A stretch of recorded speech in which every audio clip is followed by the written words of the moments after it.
जय श्री गणेशाय नमः।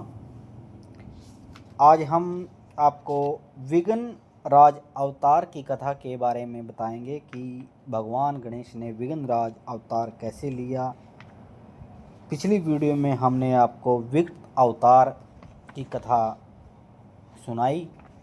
हम इस वीडियो के माध्यम से आपको सभी कथाएं सुना रहे हैं जो भगवान के 8 अवतार हुए हैं।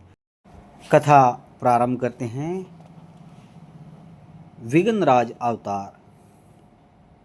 विवाह के पश्चात एक दिन पार्वती जी ने अपनी सहेलियों के साथ किसी वार्ता पर हंस पड़ी। तभी उनके हास्य से एक मनोरम पर्वताकार पुरुष उत्पन्न हो गया। उसे देख के अत्यंत चकित हुई शिव प्रिया ने पूछा, तुम कौन हो, कहाँ से आए हो और तुम क्या चाहते हो? उस पुरुष ने बताया, माँ, मैं इसी वक्त आपके हास्य से उत्पन्न हुआ हूँ, इसलिए आपका पुत्र हूँ। आप हमें जो आज्ञा देंगी वही करूँगा। माता पार्वती बोली, पुत्र, मैं आपको प्राणाधार से मान किए बैठी थी और उसी स्थिति में तुमने जन्म लिया। मान प्रायण तुम्हारा नाम ममता होगा और तुम जाकर गणपति की आराधना करो, तुम्हारी समस्त मनोकामनाएं पूर्ण होगी। पार्वती ने ममता को गणेश की षडाक्षरी मंत्र वक्रतुंड महाकाय हुम की दीक्षा दी। ममता ने अत्यंत भक्तिपूर्वक माता के चरणों में प्रणाम किया और वन में तपस्या करने को चला गया। रास्ते में उसकी भेंट संबासुर से हुई। उसने कहा, तुम मेरे साथ चलो, मैं तुम्हें विद्या का दान दूंगा। हे शिवापुत्र, उस विद्या से तुम निसंदेह सामर्थ्यशाली हो जाओगे। इतना कहकर सांबर ने ममता को नाना प्रकार की आसुरी विद्याएं सिखा दी। उन विद्याओं के प्रभाव से ममता कामरूप हो गया। तत्पश्चात सांबर ने उससे पूछा, अब तुम अबोध शक्ति पाने के लिए विघ्नराज की उपासना करो।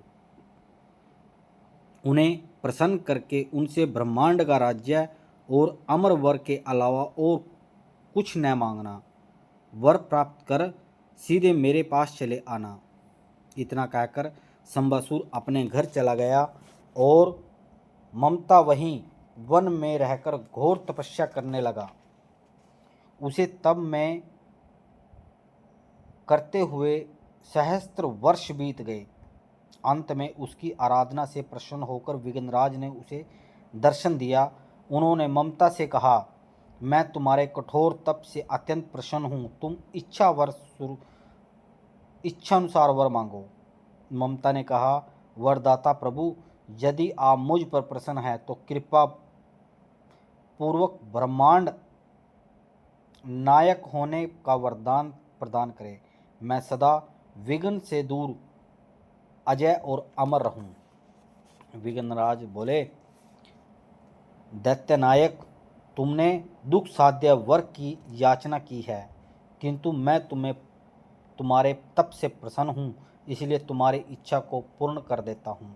इतना कहकर विघ्नराज अंतर्ध्यान हो गए। वर प्राप्त कर ममतासुर सीधा संबासुर के पास पहुँचा। सांबर और दैत्य गुरु शुक्राचार्य के पास ले गया। वर प्राप्ति का समाचार जब शुक्राचार्य को पता प्राप्त हुआ तब उन्होंने ममता को दैत्यराज के पद पर आसीन कर दिया। उन्होंने दैत्याधिपति के यहाँ महाबलवान प्रत्येक कालकलाप, कालजीत और धर्मा नामक 5 प्रधान भी नियुक्त कर दिए। ममता सुखपूर्वक रहने लगा। कुछ समय बाद ममता धर्म और अधर्म नामक 2 प्रतापी पुत्र हुए। एक दिन ममता ने शुक्राचार्य के समक्ष त्रिलोक विजय का प्रस्ताव रखा। शुक्राचार्य ने अपनी सहमति दे दी और कहा, ममता, तुम ब्रह्मांड विजय अवश्य करो, पर विघ्नेश का विरोध कभी मत करना। उनके आशीर्वाद से ही तुम्हें यह वैभव और शक्ति मिली है।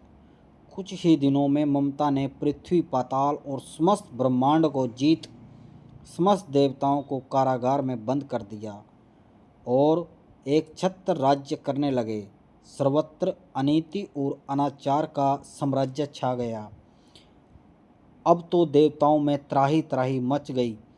तब विष्णु ने देवताओं से कहा, हम सभी विघ्नेश की उपासना करते हैं, वही ममतासुर के अत्याचारों से छुटकारा दिला पाएंगे। समस्त देवताओं ने मिलकर विघ्नराज की उपासना की। विघ्नराज प्रकट हुए और बोले, आप लोगों के कष्ट को मैं जानता हूँ, चिंता त्याग दो, मैं शीघ्र ही ममतासुर का विनाश कर दूंगा। तत्पश्चात विघ्नराज ने महर्षि नारद को ममतासुर के पास भेजा। उन्होंने ममतासुर को समझाया, हे दैत्यनेन्द्र, विघ्नराज सर्वकर्ता, सर्व समर्थ, सर्वपालक एवं अधर्म के शत्रु हैं। उन्हीं के कारण तुम शक्तिमान बने हो। अब तुम्हारे पाप कर्मों से समस्त देवगण वंदीग्रह यातना पा रहे हैं, धर्म लुप्त हो गया है। विघ्नेश्वर ने आज्ञा दी है, तुम इस धर्म को तुरंत ही अनाचार को समाप्त कर उनकी शरण में चले जाओ, अन्यथा तुम्हारा सर्वनाश सुनिश्चित है। दैत्यगुरु शुक्राचार्य ने उसे बहुत समझाया कि विघ्नराज का विरोध मत करो, पर मंदोमत ममतासुर पर इसका कोई प्रभाव नहीं पड़ा और विशाल सेना लेकर रण क्षेत्र में पहुंचा। मंदोमत एवं निरंकुश दानव ममता की दृष्टता को देखकर विघ्नराज बड़े कुपित हुए। उन्होंने अपना कमल दानवों के बीच छोड़ दिया। उसी कमल की गंध से सारे दैत्य आसक्त तथा मूर्छित हो गए और ममतासुर भी मूर्छित हो गिर पड़ा। काफ़ी देर मूर्छित रहने के पश्चात ममतासुर होश में आया और समीप कमल को देखा, जिससे उनके ज्ञान रूपी मस्तक के ताले खुल गए और वह गणनायक के पैरों में धड़ाम से गिर गया और अपने कर्मों की क्षमा मांगने लगा। विघ्नराज ने उसे क्षमा प्रदान करते हुए कहा, तुम अपने स्थान पर मेरी आराधना में लगे रहकर निर्भयता पूर्वक निवास करो, अपनी ममता से लोगों को जीतने का प्रयत्न करो और मेरे भक्तों का संरक्षक बनो। ममता का आसुरी भाव लुप्त हो गया और विघ्नराज के चरणों में प्रणाम कर उनकी आज्ञा शिरोधार्य कर ली। समस्त देवगण मुक्त होकर अपने अपने लोक जाकर रहने लगे और सभी जगह धर्म का साम्राज्य स्थापित हो गया। बोल गणपति महाराज की जय। जय माता जी, जय गणेश महाराज की। आपने इस वीडियो में विघ्नराज अवतार की कथा के बारे में हमने वर्णन किया है। अब हम आपको भगवान गणेश के गजानन अवतार के बारे में वर्णन करेंगे। मिलते हैं नई वीडियो में। जय गणपति महाराज की, जय माता दी।